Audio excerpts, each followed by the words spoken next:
One of the hardest things to master in this walk with Christ is making the right decision, and always making the right decisions, because it's so many things that tries to draw our decisions a certain way. It could be our emotions, it could be other people, and it is so hard to always make the right decision. And sometimes it even causes us to overthink. It may cause us to stress. It may cause us to have more anxiety because we don't know what decisions to make in a particular moment. And those decisions can even lead us to sin. Those decisions can even draw us closer to God. And sometimes we even have the desire to go and do certain things, but we don't make that decision. And so that's why in this video, I'll be talking about the 5 ways that you can actually start making better decisions so that you won't have to be stressing, and so that you can actually start making better decisions. The verse I'm actually highlighting in this video is in Romans chapter 7, verse 15 through 20. It tells us that I don't really understand myself, for I want to do what is right, but I don't do it. Instead, I do what I hate. But if I know what I am doing is wrong, this shows that I agree that the law is good. So I am not the one doing wrong. It is the sin living in me that does it. And I know that nothing good lives in me, that is, in my sinful nature. I want to do what is right, but I can't. I want to do what is good, but I don't. I don't want to do what is wrong, but I do it anyway. But if I do what I don't want to do, I am not really the one doing wrong. It is sin living in me. And many people can relate to that verse after we have sinned, after we have fell into lust, after we fell into anger, fell into pride, whatever it is. We can relate to this verse is because, and the reason why we can relate to this verse is because we make decisions that are wrong, that we know that won't bring us closer to God, that will just make us feel shameful and guilty after, but we do them anyway. And it actually tells us the answer to that problem in Romans chapter 7, verse 24 through 25. It says, "Oh, what a miserable person I am. Who will set me free from this life that is dominated by sin and death? Thank God. The answer is Jesus Christ, our Lord." So you see how it is. In my mind, I really want to obey God's law, but because of my sinful nature, I am a slave to it. But Jesus Christ is the one that sets us free and helps us make those decisions. So that means that if you really want to make better decisions, the best decisions in your life, you have to submit to Christ. You have to allow Jesus Christ into your heart. Because if you don't, your sinful nature will always overtake you. Your sinful nature will always cause you to procrastinate. Your sinful nature will always cause you to fall into lust. Your sinful nature will always cause you to give in to your emotions with anger, pride, whatever it is. Your sinful nature will cause you to be in bondage and slavery. But if you submit to Christ, he will set you free so that you can start making the best decisions of your life. And so, yes, once you build your relationship with Christ, these are actually the 5 ways that you can continue to make the best decisions so that you don't have to stress. First way to make the better decisions is thinking deeply about every decision that you are about to make. And another way to put it is keeping your mind on Christ. Because in the moment when you're making decisions, a lot of the times when we make decisions, we base our decisions on emotion. So we make a decision of choosing a job based on emotion.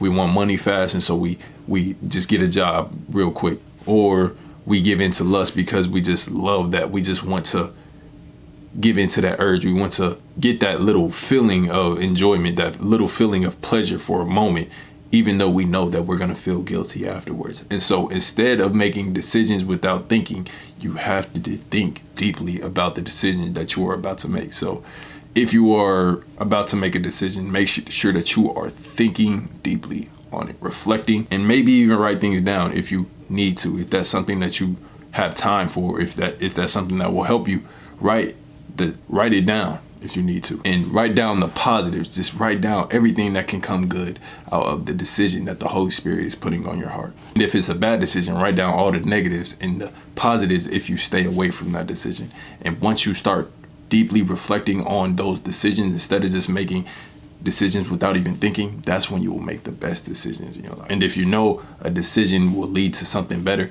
and the Holy Spirit is actually putting it on your heart, then make sure you make that decision. And the second way to make better decisions is praying before you make any decision.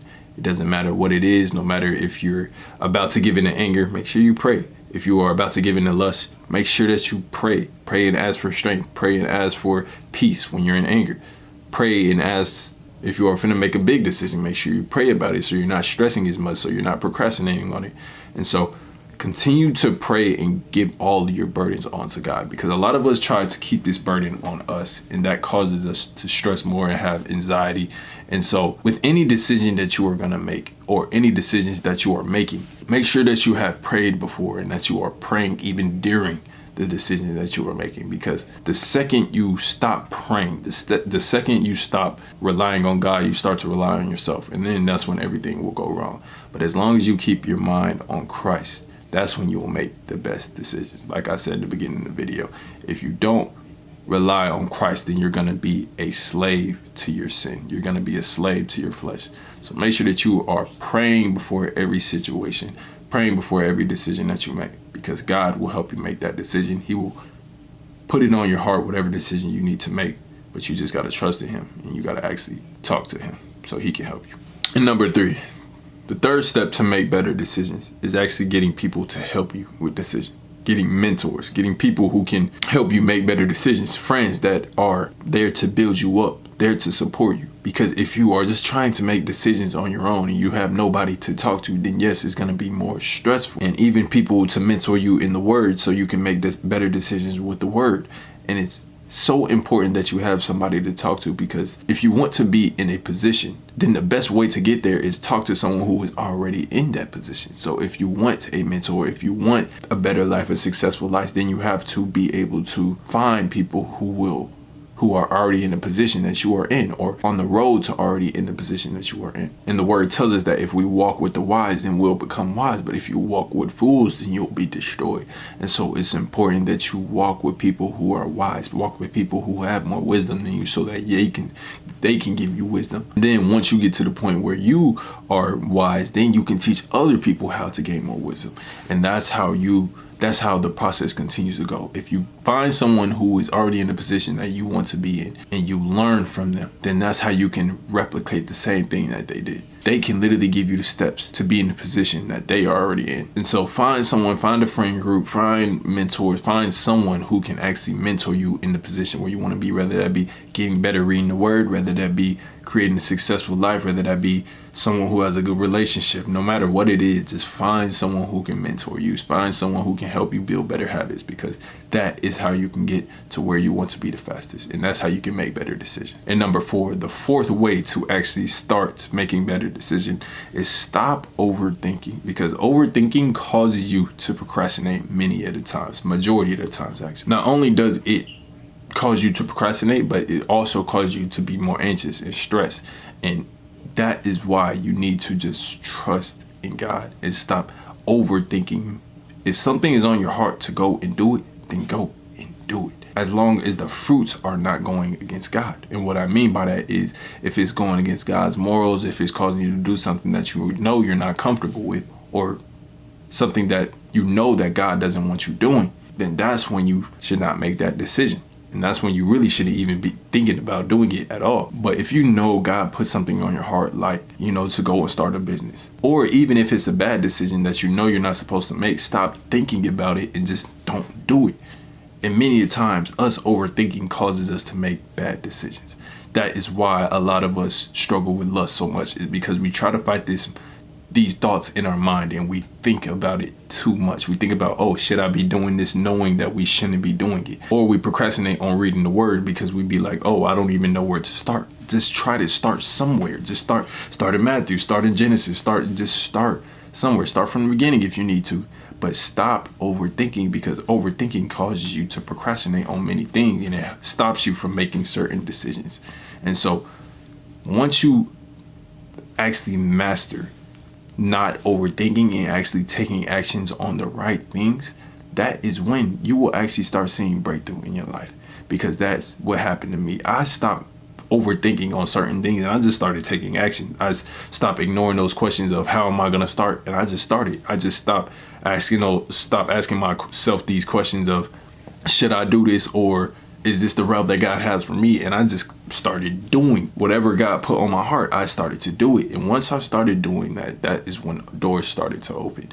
And if you do that and start doing whatever God puts on your heart, and just trust that everything is going to be all right, no matter if you think you've made the wrong decision, then that's when doors will start to open. And that's when you can actually start doing the things that God is calling you to do. That's when you can step into God's will. But it's so important that you do this next step. And that step, which is the last step, is building your relationship with Christ. If you don't have a relationship with Christ, then your discernment is going to be off. And so when you go to make certain decisions, it's going to be harder to make those decisions. And so you need to spend a lot of time with God. You need to be in the Word, and you need to be able to build a strong relationship with God so you know right from wrong, and you don't have to overthink. And I know I said in the beginning to think deeply about a decision, but there's a difference between thinking deeply about a decision and overthinking. You overthink, you know you're overthinking when you're stressing, when your thinking causes you to procrastinate, when your thinking causes you to lead more into that bad decision that you're about to make. But when you're thinking deeply about a decision, it's actually moving you in the right direction. It's when you thinking deep about a decision, like a job, thinking about the benefits of it. When you're thinking deeply about a decision that you know you're not supposed to make. And so once you build your relationship with Christ, you'll start thinking deeply about certain things that will help you make better decisions. And so that's why it's important that you build your relationship with Christ, because if you don't have a relationship with Christ, the rest of this stuff won't work. The rest of these tips won't even work. So that's why it's important. That's why I said it at the beginning, and the last tip is to build your relationship on Christ, because ultimately He is the one that puts the things on our heart. He's the one that guides our steps. He's the one that helps us make the best decisions. So yes, I hope that this video helps you. I hope this video edified you so that you can start to make the best decisions in your life. I pray if anyone is struggling with a certain sin, the sin of making the bad decisions, the sin of lust, the sin of anger, I pray that God will give you strength so that you are able to overcome it. And I just pray that God will put it on your heart so that you can start making the best decisions. Appreciate y'all for watching. Do appreciate all the support. If you want to support, the link is down below. But of course, until next time, as usual, y'all stay blessed.